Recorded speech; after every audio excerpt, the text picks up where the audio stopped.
Timu ya Senegal imeweza kuvuliwa ubingwa wa Afrika kwa maana AFCON 2025 na badala yake CAF imewapa Morocco ubingwa huo.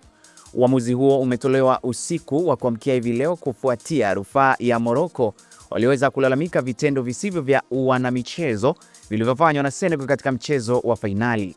CAF imewapa ushindi Morocco katika rufaa hiyo na ushindi wa mezani wa mabao 3-0, hivyo Senegal kutakiwa kurejesha kombe na medali ili wakabidhiwe mabingwa wapya ambao sasa ni Morocco. Na hii inakuwa sio hali ya kawaida katika historia ya soka barani Afrika, ambapo Senegal waliweza kutangazwa mabingwa wa AFCON 2025 katikati mwa Januari mwaka 2026, lakini jana Machi 18 CAF imeweza kufuta uamuzi huo na kuwatangaza Morocco kuwa washindi wa mabao 3-0 dhidi ya Senegal na kuwafanya Morocco mabingwa wa AFCON mwaka 2025. Tukio hilo limeibua maswali kuhusu usimamizi wa shirikisho la soka la Afrika. Kwanza ni tofauti ya miezi miwili tangu fainali ilipomalizika, wachezaji na mashabiki tayari walishasherekea ubingwa wa Senegal. Sasa kwa taarifa moja rasmi, matokeo yamebadilishwa huku hakuna mechi ya mzunguko wa pili au mchakato wa uchunguzi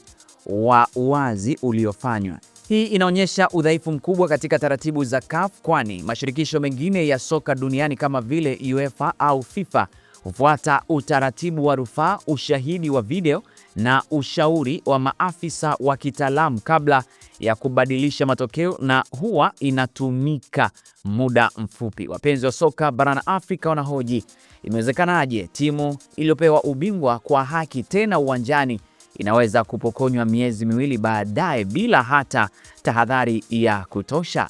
Je, swali linaulizwa. CAF inahitaji mageuzi makubwa ili kuimarisha heshima na uwazi katika mashindano yake. Tukio hili pia linaenda kupoteza heshima ya wachezaji na kupoteza imani ya mashabiki wa soka barani Afrika ambao wanaona uongozi wa CAF ukichezea matokeo, kwani inakuwa ni njia isiyo ya uwazi.